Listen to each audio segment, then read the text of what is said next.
non-conference, if not 3 wins. I mean, that's the thing is, like, when I think about my bowl prediction is, you start thinking about the last year, like, okay, how are they going to win 6 or 7 Big 12? No. They got the non-conference. So, BYU, you'd circle that one, and that's certainly not a guarantee. But, if you're going to beat them, it would be this year you're going to beat them because they're losing their star quarterback, their coaches. You've got 2 of their coaches. So, that one I'm penciling as a win for Baylor right now. So, I mean, that right there is 3 more wins than you had last year because you didn't get to play any of those types of games. And, then it becomes a matter of, who in the Big 12 do you think that you can beat? And, I feel good about them being able to take down Texas Tech, even though that's normally a pretty tough game. I think they could beat Texas Tech, although, game time and, where it is and who's playing how at what time is all going to factor into that. But, I mean, Texas State, there's a win. Texas Southern, there's a win. Kansas, there's a win. Am I on the right page here? Okay, yeah. But, I mean, there's a lot of I don't knows as well. I mean, you got to beat West Virginia and Waco. That BYU game is weird because it's in the middle of October. It's not like your 3 non-conference games are right at the top. So that'll be kind of weird sandwiched in between West Virginia and Texas. But, who else there, though? I mean, K-State would probably be – I mean, Kansas, obviously. But K-State, they usually have their number. Outside of that, though, man, there's not gimmies on there. No, in the Big 12. If you think about it, look, TCU, and give us a call, text 254-339-1122.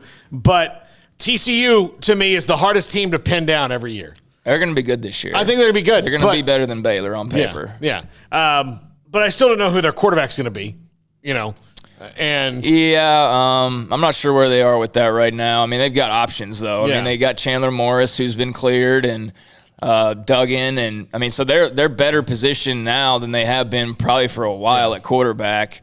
Duggan's obviously kind of reckless sometimes, but he's also now a year older, and he's proven that he can be kind of dangerous if he's not making big mistakes. If they can get him he just needs to calm down. If he's just emotionally centered, then he's dangerous. So it's going to be tough. And that BYU game in the middle of the year, a lot of conferences do. The Big 12's not really done that for a while, but now I think that you're kind of at a point TV-wise where the networks like it to get a change of pace, or you're not like non-con. A lot of rivalry games wind up in the middle of the year, around the country.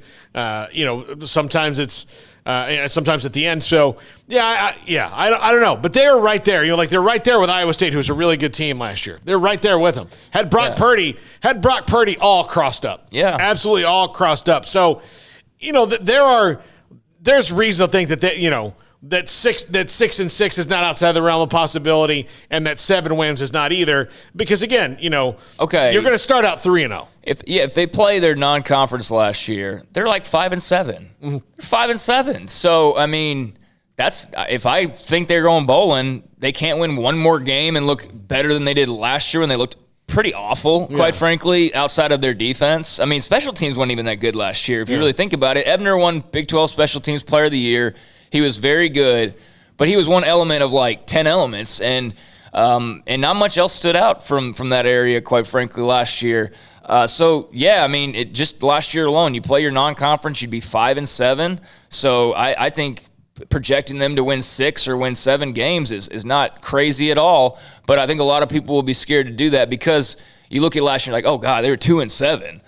They were 2-7. Like, there's no way they're going to win 4 or 5 more games. Well, add 3 more games to the schedule. That's certainly going to help your odds. You got more opportunities. If that's going to happen, if they're going to take a giant step forward, we could talk all day about, Squirrel Williams maybe returning down the line, or what Ebner's going to do, or, is R.J. Sneed going to be the next Denzel Mims? Like all that kind of stuff. But it all does circle back to the offensive line, which is still a work in progress. If you want information on the latest offer and who they're targeting, that's available on the premium section of SicEm365.com. And as Paul just kind of mentioned one of Grayson's notes there's a lot of stuff like that. But I think getting Gall yesterday was a big step forward. You get, cemented in the middle. That's more progress than you had at any time last year when you were basically rotating centers, at various points during games. To try and get something fixed on the offensive line. So, I mean, that alone, if he can come in and win that job and solidify that would be huge for this team. Yeah, and then when you had points in games last year, we're like, well, why is Xavier Newman moving from center to guard or back to center? It's like, is somebody hurt? Like, no, it's just nothing's working. I mean, that was bad stuff. On the Riverbend text line, West Virginia, from Scotty B, the Baylor King, West Virginia only one road neutral site win last year. And so, that's why, to your point, Craig, that's why you got to beat West Virginia. And look, I think West Virginia's going to be last year. Yeah, I think West Virginia's going to be better too. I think they started to get a little bit good at the end of last year. So yeah, I mean, they're just always tough. They're a weird matchup for Baylor. But I mean, you look at last year. Okay, they were 2-7. Like I mentioned, 3 games they didn't play. So let's say at best they were 5-7.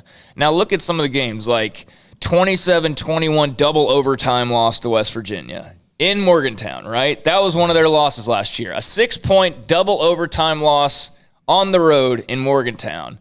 An 11-point loss in Austin to Texas. Now, Texas is going to be obviously way better than they were last year. A 10-point loss to TCU. A 7-point loss to Iowa State. A 1-point loss to Texas Tech.